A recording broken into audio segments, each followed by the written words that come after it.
नेहरू जी के खिलाफ व्हाट्सएप पे गंदा ज्ञान बांटने वाले लोगों, इतनी शर्म लिहाज रखो कि यही वो नेहरू था जिसने आजादी के बाद पहली सरकार बनाई तो पूर्ण बहुमत की सरकार होने के बाद भी 5 ऐसे मंत्रियों को शपथ दिलाई जो कांग्रेस के नहीं थे। वाह।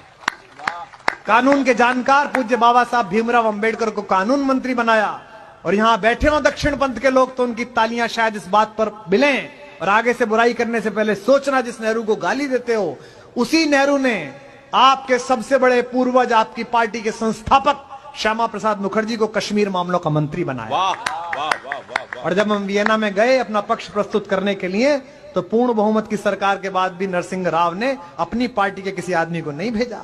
सबसे अच्छे वक्ता कवि कुल वंश के मौली मणि पंडित अटल बिहारी वाजपेयी से कहा कि आप जाकर बोलकर इतना तो सीख। नेहरू जी का जन्मदिन था, सारे बड़े कवि आए हुए थे हिंदुस्तान के। बच्चन जी ने कवि गोष्ठी रखी थी, नागार्जुन आए हुए थे किसी संदर्भ में, नागार्जुन मिलने गए थे बच्चन जी से, तो इंदिरा जी उनको सुन चुकी थी शांति निकेतन में, इंदू कहते थे, तो इंदू जी बुलाने आई कवियों को कि भैया प्रोग्राम शुरू होने वाला, जैसे आपको हमको तबस्सुम जी कहने आई थी आइए। तो देखा बाबा नागार्जुन बैठे हैं, तो इंदू जी ने कहा कि बाबा आप भी चलिए, पापा की बर्थडे है, आप कविता। तो नागार्जुन ने कहा, जवान नागार्जुन ने, कि इंदू तुम्हारे पिताजी हमारी कविता सुन नहीं पाएंगे। अब इंदिरा जी तो बहुत शालीन थी और स्वीकार करने वाली थी। इंदिरा जी ने कहा नहीं नहीं कोई बात नहीं, आप चलिए, सब स्वीकार करेंगे, आप चलिए, मेरा इसरार किया। बच्चन जी ने भी शर्मा शर्मी कहा कि चलिए चलिए। तो नागार्जुन गए, और ताकत देखिए, हिंदुस्तान का इतना बड़ा मसीहा, आज के लोगों की तो क्या ताकत होगी, नेहरू के बारे में कुछ भी फैला लो आप यार, कुछ भी आप व्हाट्सएप यूनिवर्सिटी पे अपना सिलेबस भेजते रहो, कोई फर्क थोड़ी पड़ता है उससे।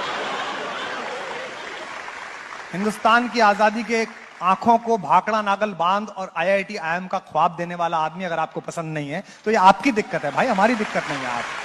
ये आपकी दिक्कत है। रेखता वालों, क्या कहने वाले का कलेजा होगा और क्या सुनने वाले का जब्त होगा। वो आदमी जिसे नासिर टिटो दोनों सलाम करते थे, वो आदमी जिसे अमेरिका और रूस अपने खेमे में लेना चाहते थे, वो आदमी जो गांधी का दत्तक पुत्र माना जाता था, वो आदमी जिसे प्रोफेसर लास्की प्यार करते थे, इकोनॉमिक्स के, लंदन कॉलेज ऑफ इकोनॉमिक्स के, उस आदमी को सामने बिठाकर एक नौजवान शायर नागार्जुन ने कविता पढ़ी, वतन बेचकर पंडित नेहरू फूले नहीं समाते हैं, फिर भी गांधी की समाधि पर झुक झुक फूल चढ़ाते हैं। और ये नेहरू ने सुनी। ज्यादा बड़ी ताकत यह है कि नेहरू ने सुनी, और उसके बाद नेहरू ने यह नहीं कहा कि इनको ईडी का सामान भेज दो, इनके घर CBI भेज दो, इनके घर पुलिस भेज दो, ये नहीं कहा नेहरू ने।